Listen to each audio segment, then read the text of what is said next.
Recently, I bought one of these amazing windscreen protector things that you put on your car windscreen to stop it getting icy, and it is amazing. It makes such a difference in the morning when you're trying to rush away and get to school on time, and you think, oh, pants, I haven't de-iced the car.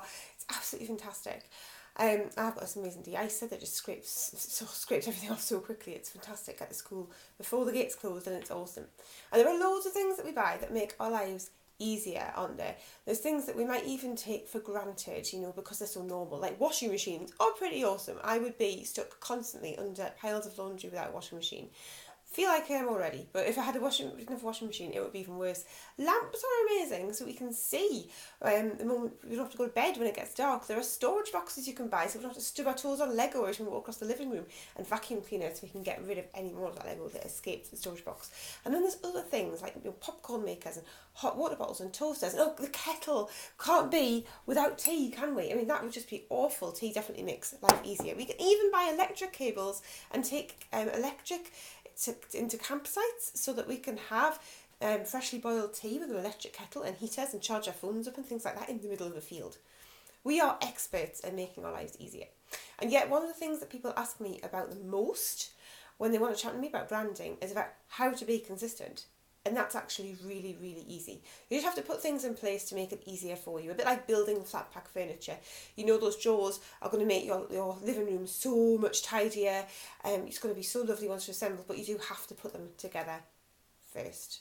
So being consistent is not about being time consuming, it's about being prepared.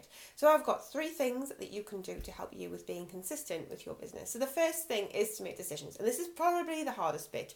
You need to be quite final about this. You need to be really brave. You have to pick the different parts of your brand and you need to stick to them. So you're gonna make that decision. You're gonna select your fonts. You're gonna select your colours. You're gonna select the different styles of imagery and all the different things about how your business is going to look. And you can be as detailed as you want. So you can literally think about just the fonts and colours, but you might want to be really prescriptive and you might say you're only going to use your logo in blue on a black background, and that it must always be centred along the bottom of your work. And I don't know, maybe you're only going to type in purple with titles only in capitals, and they have to be like 3 points bigger than the body copy. You know, you can go into as much detail as you feel you need to help you so that you don't have to make those decisions later on. And some of that detail might even be as vague as just use the logo anywhere on the page. It doesn't matter. As long as you or the person who's going to be designing the stuff know what it is that the rules are, or what the guidelines are, then the less you're going to have to think about later on. So if you make those rules for yourself and you keep them somewhere really easy to refer to, so you might have them in Evernote, you might have them on the notes on your phone, you might have them written down on a sheet of paper and stuck to your wall or hidden under your keyboard or wherever you want to put them. This is your brand style guide and you are going to refer to it over and over and over again. So the second thing that you can do is to assemble an image library. So this doesn't have to be big. You could have maybe, 5 or 6 photographs. You're going to grow it over time and you can do so many things with one photograph. You know, you can flip it, you can rotate it, you can recolour it, you can fade it out, you can put overlays like over the top of it, like boxes over the top of it. You can stick it over the top of other things. You know, you could do all kinds of things with a photograph or an image. It doesn't have to be a photograph. The list is endless. And then who says you can't use it anyway? So, you know, you can also recycle that photograph. So these images or patterns or photographs or illustrations or backgrounds, whatever you want to call them, as long as they're relevant to your brand, you need to create those. And I like to create a set of photographs regularly. So one month I might take a load of photographs of me, another month I might decide to do a load of flat lays. And they're all very similar, but they're different enough to mean that I have different photographs to use. And if you're not really confident taking yourself, or to be honest, even if you are, then, you know, you should have some amazing photographs taken by an amazing photographer. And they'll be really high quality, best photographs possible. And they'll be very brand centred, so that they will work perfectly with your colour scheme and they'll convey something more about your brand. And if you can't afford to do that, you know, you can work up to that. That's something that can come in later.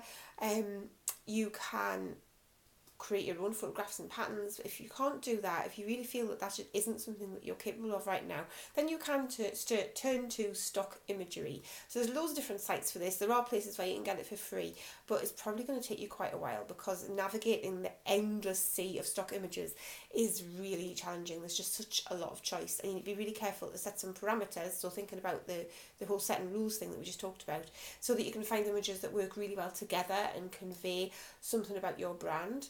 You might even be able to get like a pack of images somewhere like Creative Market, which will all work together beautifully for quite a low cost. But you have to bear in mind other people will also have those images, and they might not necessarily be absolutely perfect for your brand, but they're really good. Really good as a starting point. And then you can add to this library that you're going to accumulate over and over again. So whenever you create graphics, whenever you create photographs, whenever you have something that you could use as in your imagery, you just keep that in the folder, you keep adding to it, so you've always got this image library that you can go and dig into. You will keep like a special folder, upload them to wherever it is that you upload them to, wherever it is that you use these images, and make sure that you've got them to hand, because that will be so handy for you when it comes to the next point, which is to create templates, which is number 3. So this is definitely the main thing you're going to do to make being consistent easier. If you followed the first 2 tips that I gave you, then this bit's going to be relatively quick. You don't need to have loads of template styles. Maybe just have 6, maybe less. You know, you can work this out. You can do 1. And then when you do another image, you've created another one. You don't have to do them all at once. You can work on this at your own pace. But as you keep creating images, you are going to keep creating new templates. And these need to be different template styles as well, because you have loads of different things that you use imagery for. So you're not going to just create one image that you're going to use on your website and on Facebook and on Twitter and on LinkedIn. It's not, well, you could, but it won't fit the space as well, and you want to use the most of that space possible. So you want to think about where you're going to use these images. So you might have on your website, you might have a range of different sizes of image. You might have like a hero image that goes across the top. You might have images that go underneath that. You might have images that go down your sidebar. You might have images like long images, like really long thin ones, or you might have ones that are really long like that way. So you have to have a look and think about what your website looks like and what size images would be useful for you to have, so that you can change them around if you've got a different offer coming up, or if you've got something else you want to highlight, or if you want to just talk about something different, do you want to change those images, you need to know what those measurements are. Then there's things like your Facebook page cover and your Facebook group cover, if you have those. Putting Facebook posts, Instagram posts, Twitter posts, LinkedIn posts, there's Pinterest, there's YouTube, there's PowerPoints, there's all kinds of different things that you need to create images for that you might want to have templates for. And once you know what they are, then you can go and set those templates up. You can go and find out the dimensions, you can input them into whatever you're using, and you can go ahead and just create those templates. So that'll be, picture, words, any other images that goes on there as well, to help it all tie together really nicely. I use Promo Republic for this, which is brilliant. It's very like Canva in the way that it works, and it saves all of my posts. This is obviously just for social media posts, but it saves all of my posts down the side, and then I can just click on them, and I don't have to go anywhere else to go and find the posts. They're just all there, and then I can just go in and I can change the image, I can change the text, send it off, and it's wonderful, it's done. And Canva is very like that too. Obviously you can't schedule from Canva, but you can post from Canva, and you can download and you can stick it in whatever it is that you use to schedule your social media posts. So there's so many options.